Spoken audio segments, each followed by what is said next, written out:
Borag Thung, Earthlets, and welcome. I am your host, Mulchar, and on this episode of the 2000 AD Thrillcast, we talk to writer Mike Carroll about the latest series of Dread World origin story Dreadnoughts and the final series of Proteus Vex. Stay tuned.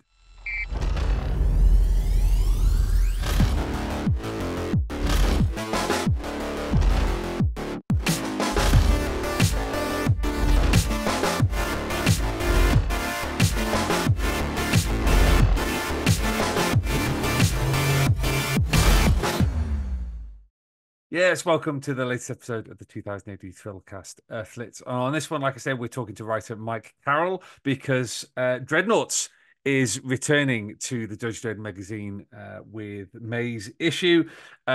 This incredible story about the origin of Dredd's world. We've been waiting a while, finally here. Can't wait to dive into it. So we talked to Mike about the last time we had him on to talk about Dreadnoughts was in 2020. So obviously the political situation was slightly different then. It was the chat took place while a lot of the BLM protests were happening, and now we're in a situation where a lot of the Palestinian protests are happening in universities around America and the world. So we chatted about the prescience, not just of Dredd's world, but also of Dreadnoughts itself, and then we move on to talking about his kind of James Bondy space opera series Proteus Vex, which is coming to an end with its current series, and that was a lot of fun talking about the influences and whatnot behind a series. I mean, massive shout out to Jake Lynch because obviously the series was created by Mike Carroll with Henry Flint. Henry Flint wasn't available, so Jake has really taken up the baton with that and produced some career high work. So well done to him. Really enjoying this series, and I hope you are too. Do let us know what you think of the 2000 AD Thrillcast and whether there are any guests that you would like us to have on in the future. Just get in touch at thrillcast@2000ad.com. That's thrillcast, all one word, at 2000ad.com, and we can look into those. Do go back if this is your first time listening to the Thrillcast and catch up on some of the amazing interviews and panel discussions that we have had over the last knocking on 10 years now. So, as always, we're going to crack on and talk to Mike Carroll about the continuing story of Dreadnoughts and the creation of Judge Dredd's world and the looming conclusion of Proteus Vex.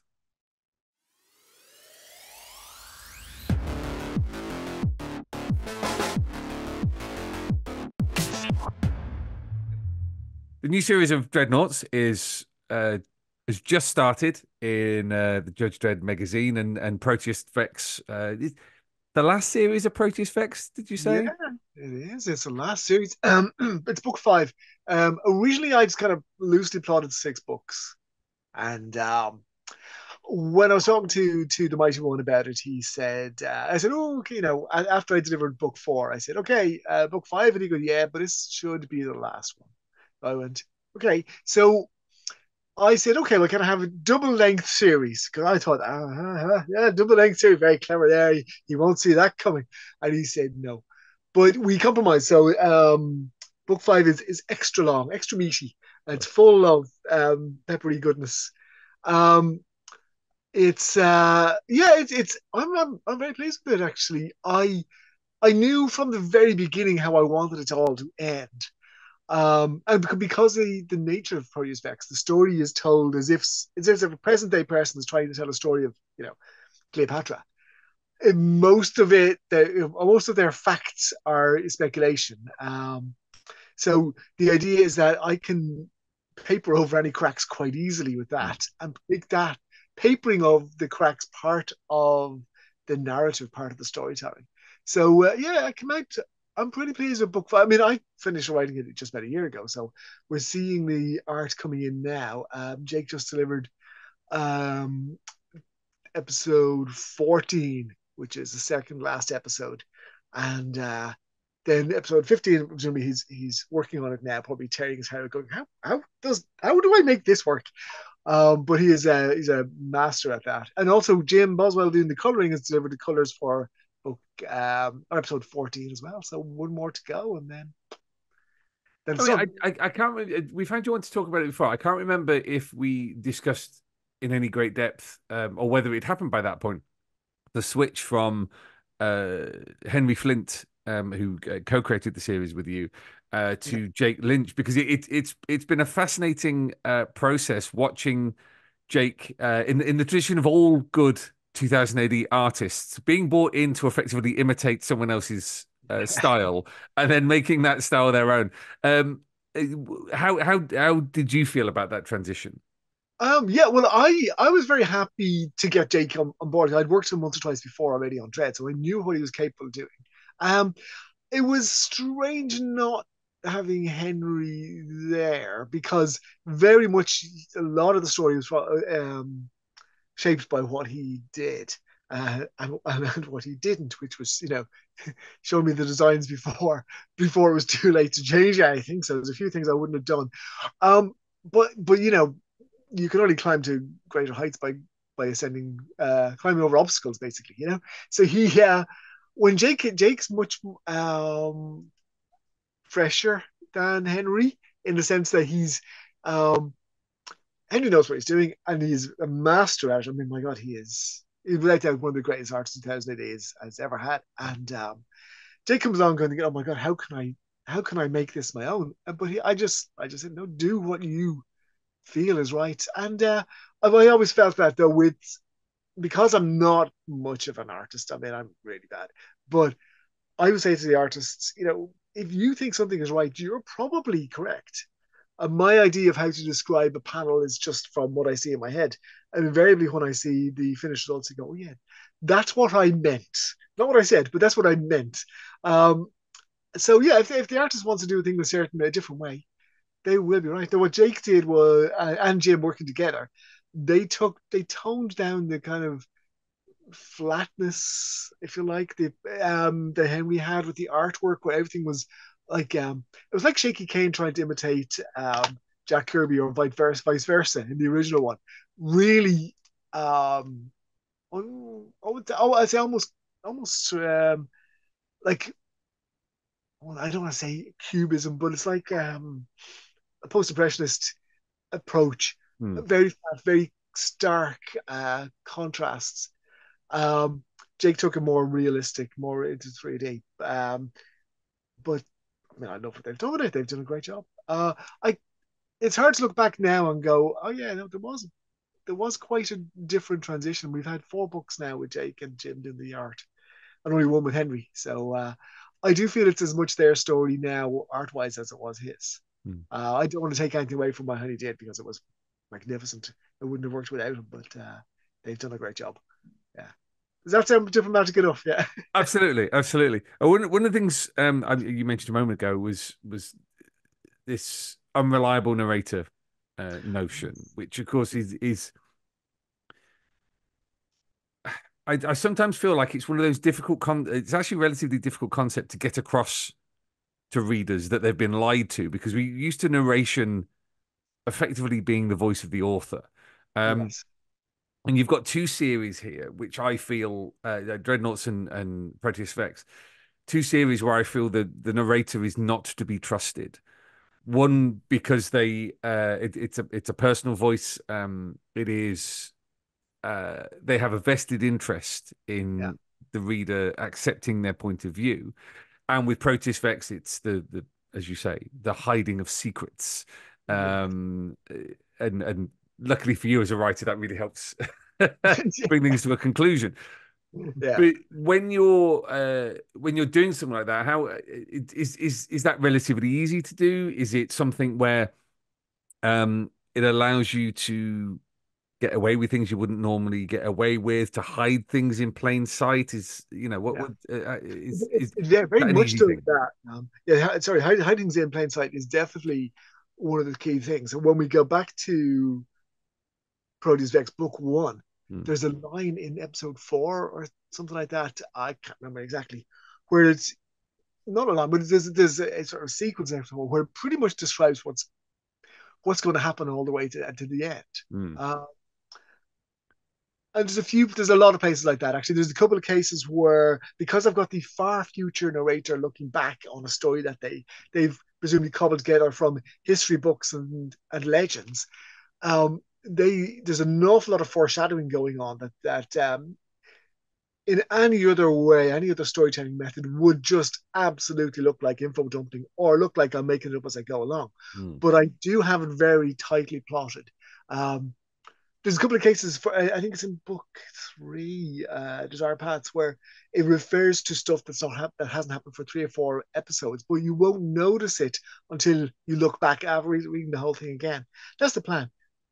With Dreadnoughts, it is different because the first 2 books of Dreadnoughts are told from the point of view of, and in the words of Veranda Glover, who's the narrator. She's the judge who arrives in Boulder at the start of the first book, and her history. She has a tragic backstory because the characters have to have a tragic backstory. Except I hate doing that, so I'm going to stop doing that. But she has a specific reason for being there. Um, And actually, to be honest, that goes way beyond the judge's books. She's got a family lineage that crops up in other Dread stories that I've done in comics and in prose. That I've never put all the pieces together. I've never lined them up to show somebody, look, this person is the grandparent of that person and the grandparent. I've done all that, but we do that because as a writer, it's highly amusing to do these things and have great fun. But it also gives us a direction that we might not otherwise go in. So yeah, the point is, book 3 of Dreadnoughts is not told from Miranda Glover's point of view. Oh, shock, horror. Yes, I know. Um, I'll give you a second there to compose yourself, and I know it's shocking. The reason is I needed to, partly is I needed to go beyond her story. Um, when it's told from her point of view, in her voice, we see, as you say, everything through her eyes. So it's tainted by her motives and desires. And also, we don't know when she's telling us this story. That's the problem with the first person tale. We don't know. Is she telling us this as it's happening? Is she a day ahead of the events, or is she 10 years ahead of the events? But anyway, we skip ahead to book 3 now, Nothing to Fear, which is quite short. It's almost an interlude. We have a totally different lead character, and arguably they're not necessarily the lead character. But when people read it, they go, "Oh yeah," and they'll see. But the judge in it is Beckett. His name is male judge, who is quite different to Glover, who's very emotional. She's very emotional, but pretends she isn't. She convinces herself she isn't, but she is. Clearly, she's suffering from her past and from her present. So huge amount of fun to write these things, I have to say. Partly because we have a freedom that we don't have with writing Judge Dredd. Dredd's immutable almost. He changes very, very slowly. And because there are other writers involved in Judge Dredd, um, and they're all better than me. I can't change too much. I can't introduce major elements into Mega City 1 or into Dredd's sphere. I can't suddenly decide that the judges are all going to quit in one go, and then Judge Dredd will be the only one. Actually, that's a really good idea, but you can't do that because it affects everybody else. I mean, John Ryder can do that. He's allowed to go. This is my apple cart. I shall upset it as much as I like, and then the rest of us are scrabbling around trying to gather up apples when we should be writing. Um, with Dreadnoughts, I can do that. I can make a lot of changes. However, I have a rule with Dreadnoughts and with the judges' books that no retconning as such. We can't do the trick of that they do with the Star Trek sequels or the Star Wars prequels, where they suddenly decide, oh no, this thing in the past did happen, and we just didn't tell you about it, even though it was huge and very important.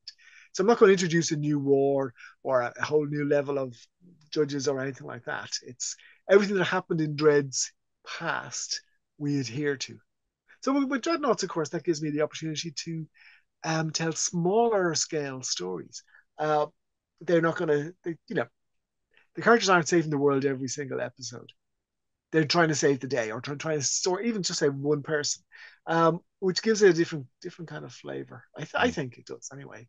It means we can become more emotionally invested in the tale. You can't become emotionally invested in a Judge Dredd story because because Dredd's secretly a robot and has no emotions. And he's a robot clone as well. There's the secret that nobody realized. He's both a robot and a clone, probably an alien, I would imagine. So yeah, we can't. You can't really be scared that Dredd's going to die or anything like that because he's the goose that lays the golden frogs. We cannot change him, but Glover could die, or Beckett, who's the new judge, could die. I mean, I'm not going to kill my golden egg laying goose, but you never know. They could. So yeah, I want to come back to talking about Proteus Vex because sure. it's a wonderfully inventive series, Thank you. but I'd like to hear from you what your influences are on this because I mean no spoilers for people who haven't been keeping up, but the most recently there's shall we say a familiar looking beast if one has been keeping up with the oeuvre of Denis Villeneuve Yeah. in recent years. So I wonder what the influences for you on something like Proteus Vex are and have been as the series has gone along. Yeah. Well, I mean, I'm a huge fan of classic pulp science fiction. Mm. I don't read much modern science fiction books because I'm still haven't finished the '60s yet. Um, and I I remember the great big epics. Like, well, obviously, like Dune is a classic example. You Mm. mentioned the name that you said, the man who made Dune. French David Lynch is what you're trying to say. Um, so, by the way, fantastic movies. Absolutely love them to bits. But I Dune wasn't a huge influence on me as a youngster. It's only as an adult I was able to appreciate it. Harry Harrison was my number one favorite writer and influence. But I wouldn't say there's a direct connection between that and Proteus Vex.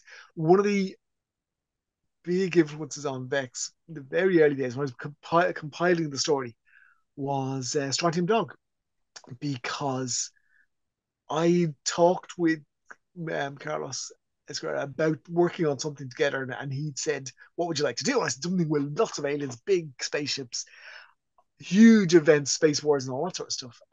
Sadly, we never got anywhere with that. But when I was pitching Proteus Vex to Matt, and he said, "Oh, Henry's coming free. Would you like to work with Henry Flint?" And I went, "Yeah." um, that came back to me, and I wanted to do a story that was a big sprawling space opera type saga. I've always wanted to do one of those. I wish I started writing something along those lines as a TV thing pitch back 10 years ago. But I mind a lot of that. So I mean, I read all the big epic books, all the E. Doc Smith science fiction adventures and all the Lensman stuff, and books by Fred Saber Hargan and all the classic science fiction writers, most of whom aren't really read anymore. Philip Jose Farmer is a huge influence. Always loved his stuff. So anything that had lots of weird characters and aliens and so on, and great big societies. Um, Someone said, not someone, a few people have mentioned Ian Banks' culture novels. And they clearly must have been an influence, but I haven't read them. I should have read them because I actually knew Ian. And I mean, not very well, but I should have read them. I started reading Consider Fleabats. No, Fearsome Engine I started reading. That's right. And it's written in kind of a broken English. And I got about halfway into that and went, nah, not for me. And I read a couple of his non-science fiction books, which I loved. But I never read his big science fiction ones. And I know I can't because if I read them and they are similar to Proteus Vex, I'm going to feel terrible. Um, but I've I read all of the classic science fiction writers back in the early days, and I say still do. So I wanted to create a galaxy full of strange-ish beings, and a lot of it was influenced by, well, some of it particularly was influenced by Henry's art on Proteus Vex because he drew a few things where I was going, wow, yeah, that's totally nothing like the character description that I gave you. And that changed the way I will talk about this sometime down the road when it's all done, but that changed the way I had to treat certain characters and certain worlds.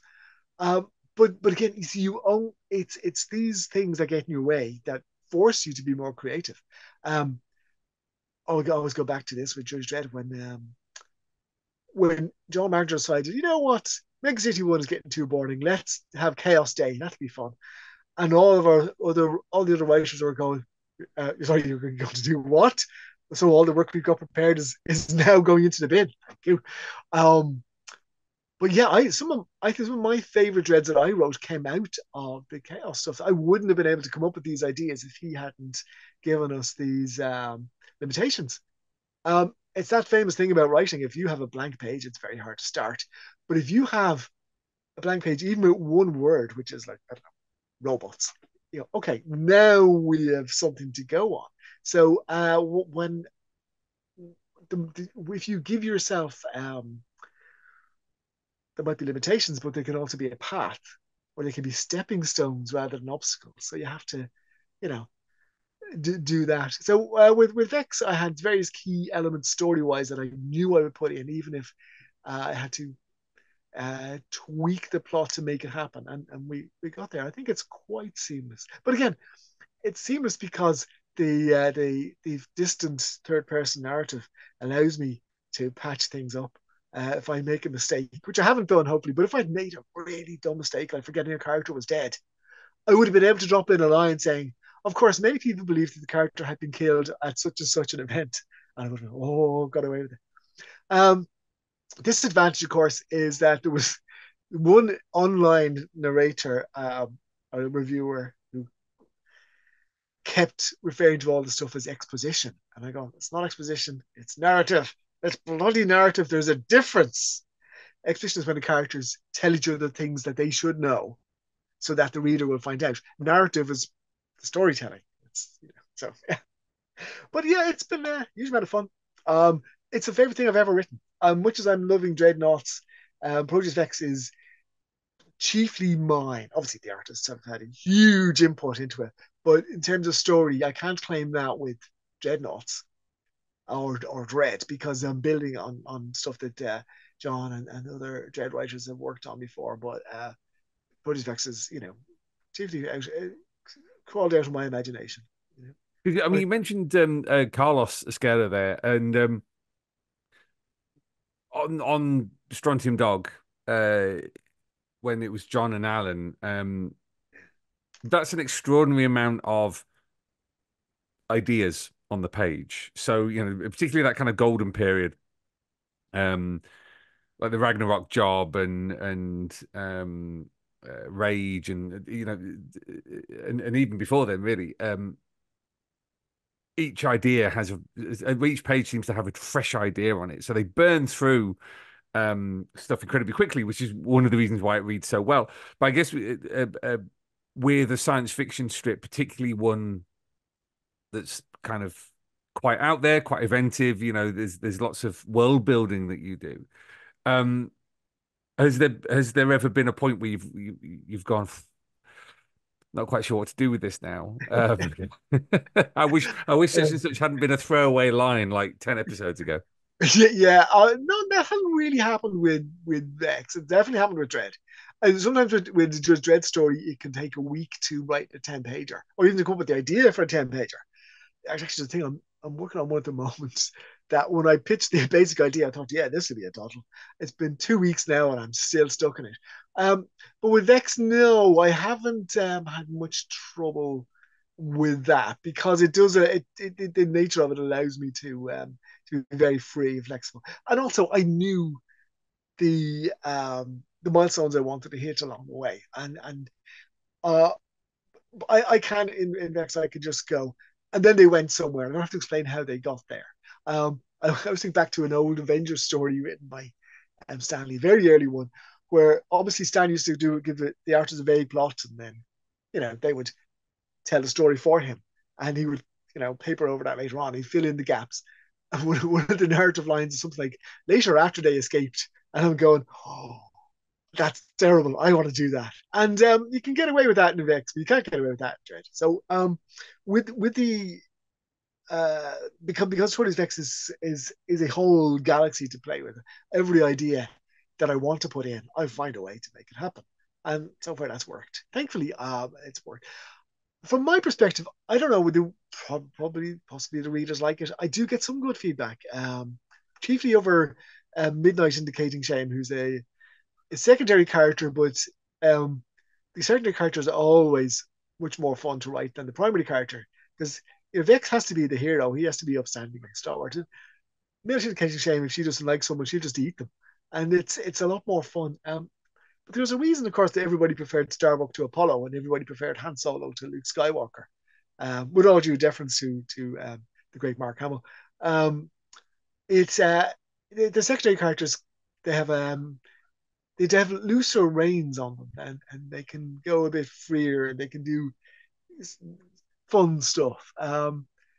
Doctor Strange is boring, but Wong is hilarious in the Marvel movies. So we can everybody does Wong. If you like Doctor Strange, of course, but everybody does Wong. So we have that freedom with X that if I want to, I can just focus an entire episode on Midnight because she's fun. Although what I did on was it book three, Desire Pads. She's been getting a lot of focus. People go, she's the best character, she's fantastic. So I deliberately wrote her out of almost all of book three just to see could I, as a challenge to myself, could I still tell a story without her being there? And so she's in the first episode and then she's in the last episode. And yeah, it works. So I got away with it. But yeah, can't remember the question now, but that's a damn good answer all the same, isn't it? It's it's something that we've not had.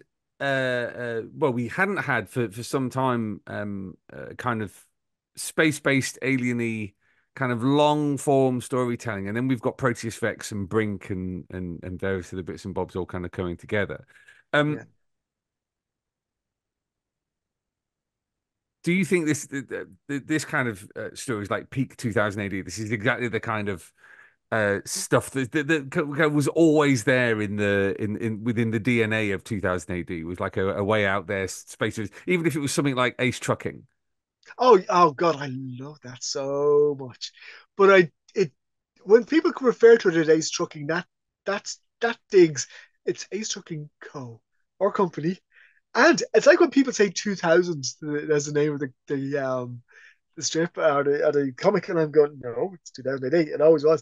Anyway, yeah, no, I do love that out there wacky stuff that's very very alien, um, because you can go a lot of places with stuff like that. You know, Earthbound stories. I mean, if we look at say Mach One, um, it's set in it's kind of post Cold War stuff. It's basically $6 million man, but more spy than secret agent, and it's great fun, lovely stuff. But all the stuff that's set in space, the VCs, for example, was great. Oh man, the original VC stuff was magic. I loved all that sort of stuff. Not just because you have the hardware, which is always amazing, especially when Cameron Kennedy drew it, but it's the sense of otherworldliness. But at the same time, there's verisimilitude, which is the idea that it feels real, even despite the fact that it is set in a very alien universe in both senses. So that's something I wanted to be able to create. Always wanted to be able to do something like that. And of course, Proteus Vex is my first created series for 2000 AD after writing for it for nigh on 50 years. I'm rounding up to the nearest 50. Um, so yeah, I think if I tried to write it even 5 years earlier, I wouldn't have been able to. Everything that I was able to do in Vex, I learned from Might and Dread. So the Dread is hard. Dread's a crucible. Dread's very tough on the old on the writers. So yeah, you don't get things the easy way. It's I learned that by doing something the hard way. Plus, of course, 40 odd novels I've got behind me as well. I know what I'm doing at this stage. I mean, I'm not good at it, but I know what I'm doing. So, um, yeah, I think though the early 2000 AD stuff, like the VCs, and like I mean, I still love the old Dan there. The original Bellardinelli stuff with the Biogs and the Moons of Jupiter and Mr. Monday and all that. Was it Mr. Monday? Was that his name? But yeah, all of that stuff. Loved all that. And I suppose if I'd had to pick an artist to draw Vex in the old days, it would have been Massimo Bellardinelli.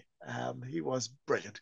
And then of course, with the Dan Dare stuff, it was all just looking back at it now. Yeah, they didn't know where they were going, did they? They were just making it up as they were going along, and it was brilliant. It was great. Um, yeah, so I wanted to write stuff that younger me would have enjoyed. Though admittedly, younger me would have possibly been a bit put off by Vex because it's maybe too alien. But yeah, younger me was an idiot anyway. So I mean, older me is too, but just taller idiot with money. I've already mentioned this, but Proteus Vex has loads of world building. It's straight from the off. You're kind of already in the kind of, I guess, the same comics mind space as Pat Mills on something like Nemesis the Warlock, where you just go straight in and like there's a narrator and it says this epic thing happened, and then you know Yeah. calamity ensues. Um, how do you do your world building? Is this something that you plan in advance? Is it something that you lay down in kind of like a book of lore, LORE, Yes. or is it something that just comes as you are writing? I do plan in advance. I know I always plan in advance. I know where the story's going to end before I begin the actual writing. I always think of it as though I was compare it as going somewhere in a car journey, like a long journey. If you're driving from you know Land's End to John O'Groats or whatever, you know where you're starting from. You know where you're going to. You know you have to hit certain points on the way. You don't plan every single side road or whatever. So in the planning stage, you might find, well, hang on, we don't want to go to John O'Groats. We want to go take a ferry and go to France instead, or something like that. Um, but you don't start. Well, I don't start writing until I definitely know where the key points are going to be, where I'm going to hit. So with something like with Vex, I mean, the original the original pitch, I think is I the one I sent to Matt, the first pitch, had a revelation at the end of this story that the big secrets that they were trying to uncover um, was the realization that the original war from the Obdurate War 40 years 40 years ago was ended by the one of the races teleporting a star into someone else's solar system and destroying it.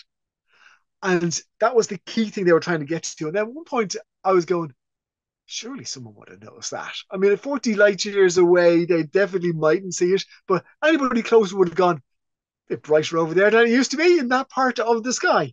Um, so then I thought, okay, well, instead of having this being the shock at the end, we put it at the beginning. That's the first panel now, or the very first thing in Proteus Vex is it says, 40 years after the end of the war, it was, basically the Obdurate race was wiped out by these guys teleporting the Star into our system.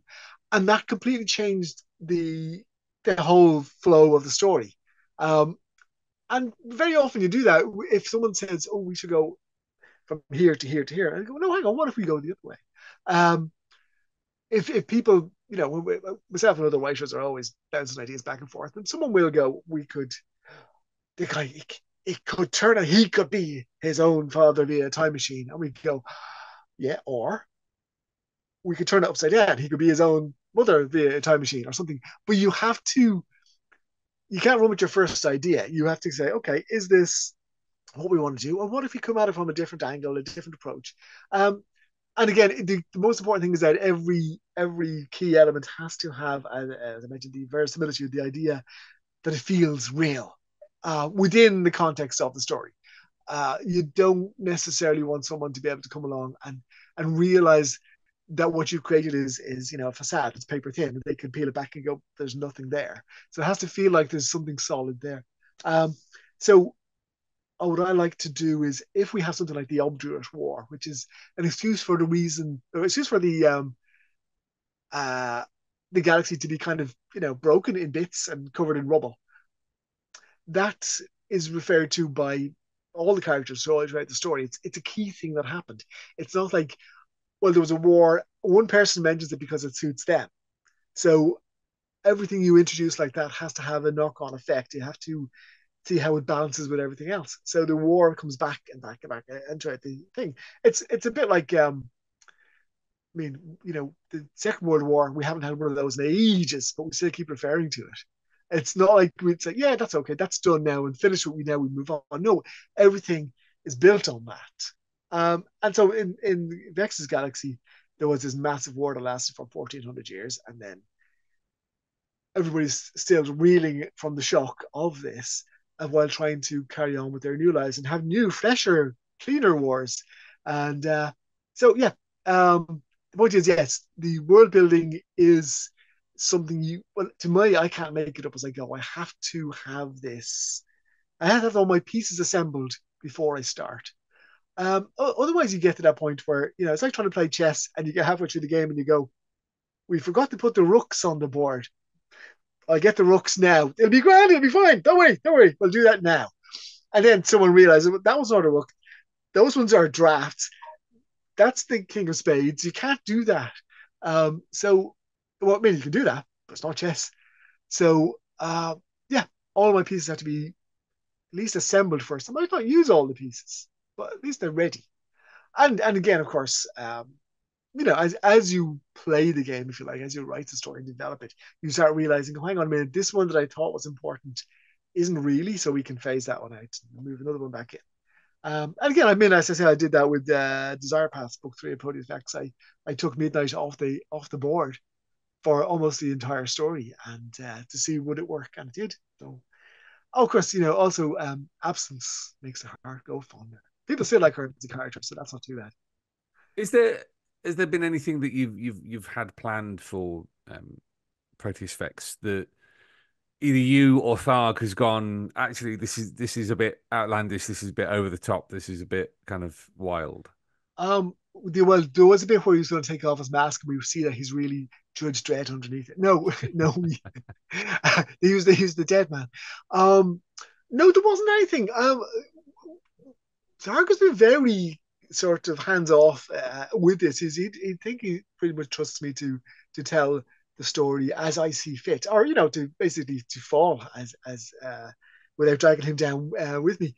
Um, so there's been very little direction like that. I mean, I can't even think of anything that he's objective. I mean, from certainly at the very beginning when I pitched the first notes, the first documents, there was a lot of notes, but once we got it off the ground, I think he realized, yeah, he knows what he's doing, or maybe it was like I forget, and he just let me go with it. So yeah, no, it's been great. No, there's been nothing like that. With Dread and Dreadnoughts, there's been more of an influence, but not as much as other editors have given me in the past.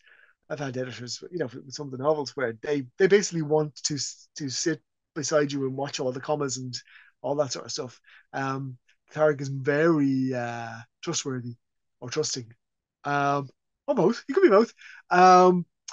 But yeah, or perhaps he just goes, oh, eventually this guy will just get snatched up by Marvel or DC or someone, and then he'll be out of my hair. But that hasn't happened yet, so that just shows him. Well, let's talk about Dreadnoughts next, because the last time we talked about this was in 2020, when Wow. things were, yes, very, how Yeah. to describe it, intense. Yes. Um, and the connection to what was happening at the time during the BLM protests was very fresh in our minds. How has that changed or evolved, or has it changed or evolved in the Yeah. intervening 4 years for you? Oh well, I'm much more aware of the political state in the USA at the moment. Um, I wasn't so aware. I mean, I did not write the first book of Dreadnoughts with any political notions in mind, other than how to tell this particular story. And it's only just by happenstance that it was published around about the same time as all the as America basically went on. As America set itself on fire. It happened around that time just by it was by chance. And people saw parallels that weren't necessarily written or drawn into the story. Um, that's happens. It's just coincidence. It was lucky from my perspective because it gave the story a lot of it gave the strip, if like, a lot of visibility it might not have had otherwise. When we were covered in Variety was mentioned and things like that, and some of the other ones are no, it wasn't Variety, one of the Hollywood Reporter, one of that lot. And I'm going, okay, this is weird, and it was actually quite well received, I think. But a lot of what people read in it was in their heads. It wasn't on the page directly. Now, I've been following an awful lot of political situations in the States, partly because it's fascinating, partly because it's terrifying. Um, and certainly in book three, even though book three is very short, there's only 4 episodes, but there's a lot of the stuff I've absorbed has kind of leaked out through my fingers into the keyboard and into the story there. Not overtly again. It's relatively subtle. Trying not to. I try not to pontificate too much. The politics. I always said that in a science fiction story, or pretty much any story like this, the politics shouldn't come crashing in through the windows. It should come seeping up through the floorboards. It should be something that the average reader might not pick up on, but some people will. Because some people pick up on it when it's not there anyway. So um, the Dreadnoughts has given me an awful lot of feedback along the lines of swear word, swear word, swear word, keep swear word politics out of comics, and especially out of Judge Dredd. And I'm going, really? Which, just proves that reading a story and taking a story in are not the same thing. Um, yeah, people think that there's no politics in Judge Dredd. What were they reading? Are they just looking at the pictures going, "Oh, man has a big gun, hooray," or are they just not able to look beyond the face of the story? I don't know. Obviously, I'm talking to an expert on politics and Judge Dredd here. Well, I was And I was I was about to say you kind of can't. Yes, from my point of view, you can't separate Judge Dredd from its politics. Those two things are inextricably linked from the very beginning. But also, you can't separate policing from its politics either. Like it's not an apolitical act as much as the police wish to position themselves as yeah, apolitical. yeah, Um, so that they can claim they're not party political. Fine, mm, you can debate that. Uh, yeah, but the expression of the monopoly of force in a society is by its very nature political and can't avoid that. And the more it tries to get away from that, the more it just shows how political it is. absolutely. Um, Yeah. so I mean, it's interesting that you came to the original series without a point of view, Mm. and reality has kind of forced you to take a point of view. Yeah, yeah, that's well. I mean, it's not that I didn't have a point of view, but certainly I wasn't inserting my point of view into the start. But that is true. Yeah. I think part of the thing is that there's been quite lengthy delays between books of Mm. Dreadnoughts for various reasons, and so I think this one. I can't spoil what's happening in book three. Book three has a very different approach, I think, to books one and two, and and this is going to change things going forward. If assuming we're allowed to go forward, but on the surface, book four, Nothing to Fear, John Higgins, the artist, he said it's kind of like First Blood. In First Blood, the first John Rambo movie, small town America, the drifter comes to town and it upsets everything and so on. So there's a little bit of that in it, that the town's balance has been greatly upset by the arrival of Judge. Uh, but I think of it as more like, and again, this is maybe a tiny bit spoily, since everything in this story is not told from the Judge's point of view, it's told from the omniscient third person narrator as much as there's any narrative voice at all. Um, we see everything more or less through the eyes of the townspeople. It's think of it more like a Friday the 13th movie or something like that, where this basically unstoppable force comes into their town and upsets everybody, by killing them, which is about as upset as you can get. Um, so it's very different in that regard. But there is to my mind, a very strong political undercurrent, which is pretty much obvious from the get go. Um, Judges are here to stay, and they are not going away. Everything will change forever.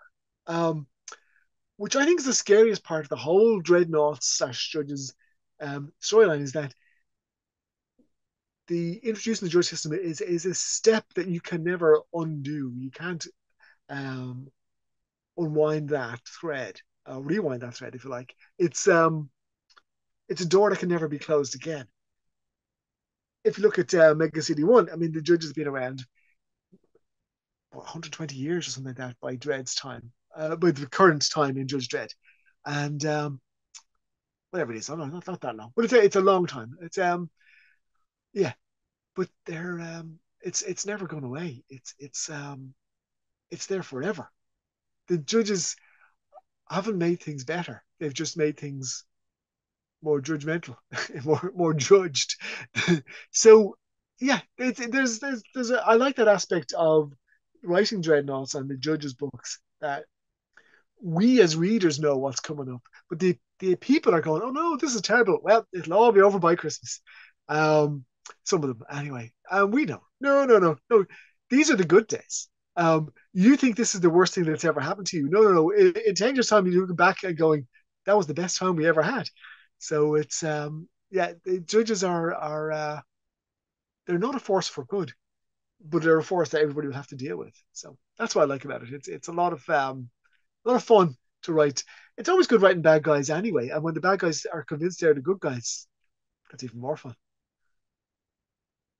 I mean, it's probably one of my favorite aspects of the entire strip is the idea that actually the judges are preventing society from changing, and they have essentially preserved the power relations in aspect, with them at the top, Yeah. obviously. And there's Oh there's that yes. there's that wonderful moment at the end of uh the first book or the first collection where Glover, is essentially defrocking um one of her colleagues. And Yeah. the colleague says, you don't have the authority to do that. And she goes, of course I have the authority. Yeah. I'm a judge. Yeah. That what a perfect parallel. What a way to show how actually fascistic Yeah. Well, it the is. judge system is, you know? Yeah. Oh, but that is exactly it. I mean, the judges are not the good guys, and anybody who looks at Judge Dredd and thinks we should do that here, no, you shouldn't. No. You cannot. If you give someone ultimate power, they will wield ultimate power, and that doesn't work well for anybody by the wielder. So, I mean, I'm very left wing in my views. I mean, basically I believe that those people who have should help those who haven't, who have not. We should put you reach down and help people up. You don't use your power to stay on top. That's it's a that's the Pollyanna approach. It's quite simple, but those who do well should also do good. This is how I see these things. So when you write Judge Dredd story, you go, no, the judges are the bad guys. Individually, in an individual case, Judge Dredd or someone similar will come along and save the day, and that's great. But heroism is a viewpoint, and good and bad are viewpoints ultimately. So I think, yeah, with Dreadnoughts, there's a line at the end of episode 4, the last episode of this book, that I cannot say what it is now because I'll totally spoil it. But I think you can look up the script, you'll find it, no problem.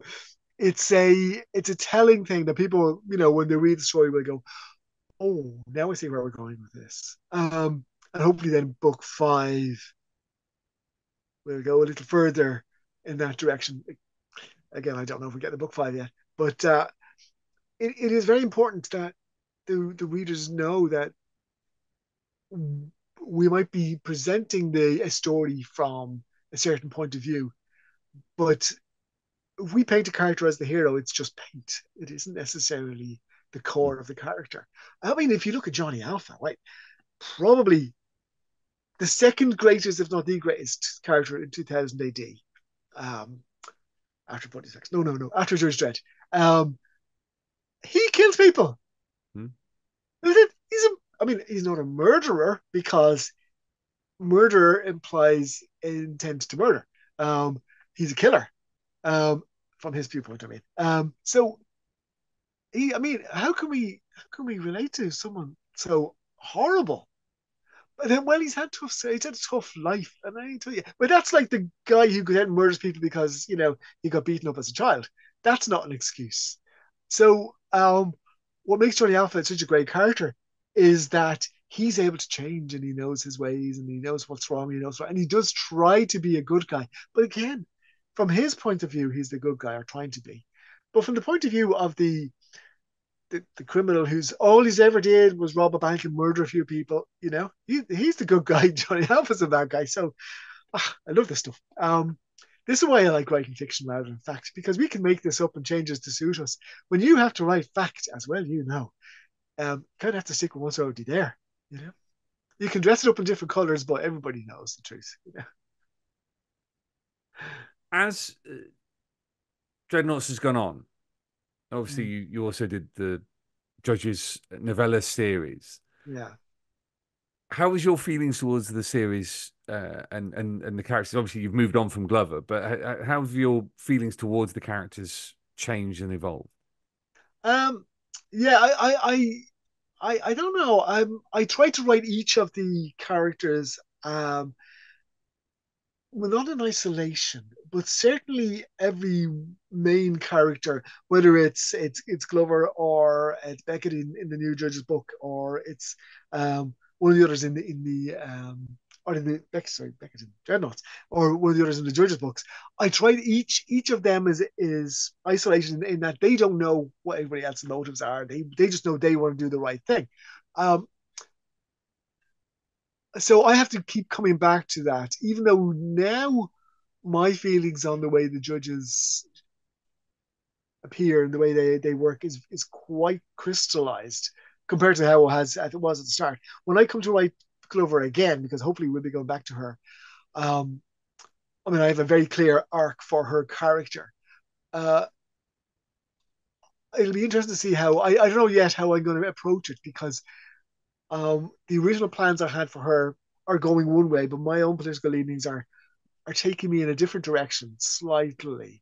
Again, I don't want to spoil too much. So yeah, it's a kind of a constant battle between the story she wants to tell and the story I want to tell. Maybe that's where the fun happens between these things. I always think that with Judge Dredd, the story comes out of the seam where the tectonic plates of justice and the law clash or split. That's where the story comes from. It's not stories aren't good when Dredd follows the law completely or when something's totally anarchic. It's when they try to make it work and it doesn't. Um, because obviously conflict creates friction and friction creates heat and heat is what powers the engine. Um, so with Dreadnoughts, we kind of know the big picture that's happening. We know what's going to happen with the judges. Um, it's coming to power. We know there's going to be the Civil War in the 2060s and so on.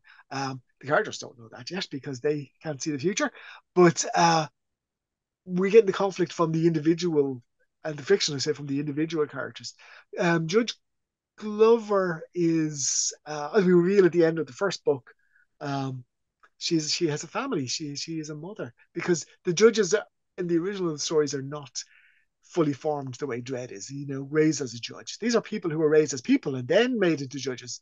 So the prototype judges have baggage that Dredd wouldn't have. So you can't just, well, most people can't just drop their baggage and never think of it again. Um, in Glover's case, that her baggage is pretty heavy and it's it's got a lot of ties to her. It's not just the briefcase with a chain around the wrist. It's a lot dragging her down. It's a not so much baggage, it's a ball of tape, or is it? I can't say too much. But so with a Judge Dredd story, we don't have his personal life interfering so much. In Glover's case, her personal life becomes everything because it has to, because that's the nature of it. So yeah, it's again, I can't remember where we started with this one, but there we go. I don't listen to what I'm saying. That was wonderful. I mean, I think we've pretty much covered everything I wanted to talk about because uh, to have two quite different strips running at the same time, Mm. also in two different publications. You know, you've got more space to play with Dreadnoughts, Oh which is yeah. 10 pages in the magazine, Mm. as opposed to the 5 or 6 in 2008. Does that also have an effect on the way Yeah. that you go about your writing? It does actually very much so because with 2000 AD, it's every week, so there's less time for the readers to forget what happened in the Mm, story. That might seem almost like a throwaway thing, but that's very real. The actual pacing of the storytelling is extremely important because in there's 40 pages in total in book four, I would say book three of Dreadnoughts. 40 pages divided into four chunks. That's not too bad. That's quite simple. There's 85 pages in Proteus Vex book five, divided into 15 chunks. So that's weird, which means I've got to have 15 chunks means I have to have 14 cliffhangers and an ending. And we have to have an ending anyway. That kind of that counts as read. Um, so the pacing of the storytelling is very different. Also, the 15 parts in Proteus Vex book five and the four parts in uh, Dreadnoughts book three, they will be read on a weekly or monthly basis. And people will go, oh, yeah, that's what happened in this one. That's great. But in a year's time, if anybody's going to be reading them again, they'll read them all in one go. So the big shocking cliffhanger that made people go, oh my God, we have to wait a whole week before we find out what happens next. No, they just go, they turn the page and they go, oh yeah, that's what happened. Or in some cases, it's just there on the next page because it ends on the left hand page. So the pace, every story has to work on both levels. It has to work as a continuous piece. Even if it's in like Vex is going to be what 300 odd, 380 odd pages in total, something like that. I'm not sure. Um, and someone in a few years' time theoretically will be able to get the complete omnibus giant size special Apex edition of Proteus Vex, and in the hardcover with the gilt edges and all that. Oh yeah, yeah. Yeah, that's where we get the phrase guilt tripping from, and it will be they'll be able to read it all in one go, whereas the poor people who've read it on a weekly basis have to wait years for it to get to the end. So there's a yeah, so the story has to work both ways, and that's kind of no fair. People don't realize that you know we have to tell two stories in a way. Mm. So, but that's part of the fun. Um, it used to have a problem years ago. This came up recently on my Facebook memories where I complained that the hardest part of writing a Dread story or a serialized thing was the single sentence or maybe two sentence recap at the start of every tale. It's just so tough. I would leave them to the end and then go, oh, how do I say it? And then I mentioned this online, and a certain writer who shall remain Gordon Rennie said, I just don't do them. And I went, genius. So now I don't do them. So my writing has changed since I started. I no longer put in the recap captions and I no longer put in sound effects Mm. because I just got so sick of writing FX colon tab, blam, exclamation mark. I actually had a macro on my keyboard to do it because I no, I can't do that anymore. It's just, I mean, people know if someone's firing the gun, it makes a sound. You know, it isn't philosophical anymore. They know it makes a noise. We don't need to have blah blah blah blah blah throughout the text. So, and I'm trying to come up with different ways to make machine guns not sound like someone's invoking the name of Buddha. Remember that one from the Yeah. Oh no, it's great. That was a Jerry Finley Day classic. Was the gunner in Rogue Troopers going bada bada bada bada bada. Great stuff. my guns are atheists, so they don't have. So yeah, so I don't put in sound effects anymore. And oh yeah, something else I did. This is for upcoming writers. yonks ago, I was chatting to John Higgins. I was out at his house, and we've been working on something. And he showed me his studio with the drawing board and all that. I got very excited. But whatever he was working on at the time, he had the current page pinned up on the wall in front of his desk. And I went, oh, right, that's how you know what you're doing. And I went, oh, right. You have to pin up 2 pages or more if my script per page takes up more than 2 pages. So I now have a policy that I will only write 1 page of script per page of art. And I will not go over that because that stops me from waffling at length, which I never do anyway, in my panel descriptions. Because I would used to, in the early days, I would just go on, and I'd they'd have to shoot me to stop me. I would make jokes and all that sort of stuff and reference things. And now I just go, no, Judge Dredd on his bike riding on the street. And the artist knows what to do. They don't need to have me describing the patterns in the dust or anything like that. I mean, I'm not Alan Moore yet, you know? So yeah, so I make sure that I don't do more than 1 page of script per page of art, and it stops me from writing too much dialogue and as well as too many panel descriptions. It forces me to be concise. There you go. That's good, isn't it? Yes, it is. Well done, Mike. Great advice. Wonderful, wonderful. Well, thank you. You're welcome. This has been a pleasure. And I'm looking forward to seeing how the various threads of Proteus Vex get Yeah, we'll get to the end. brought together towards the end. I do think it. I think as the writer, I think it's a satisfying ending. I'm very happy with the way it's come out. And I'm really happy with the art. I mean, the guys have done an incredible job. So yeah, we'll see how it goes. It's only a few weeks. I think it ends in July. Start of July will be the last episode. I don't know if there's any gaps. I think we're just going through.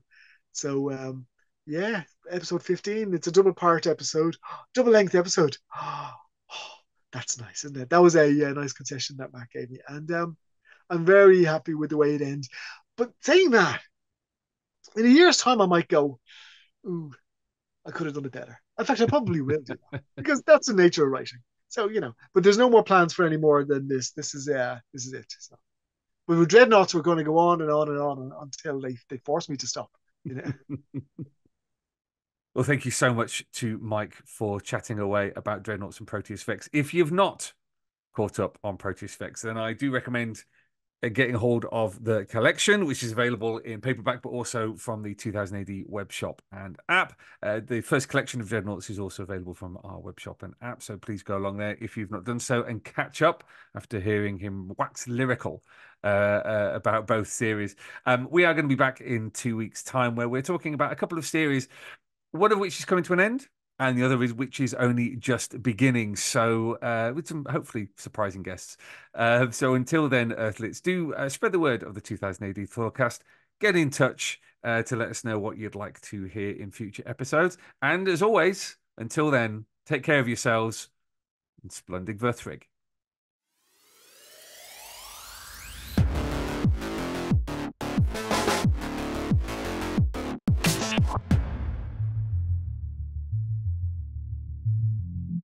Yeah.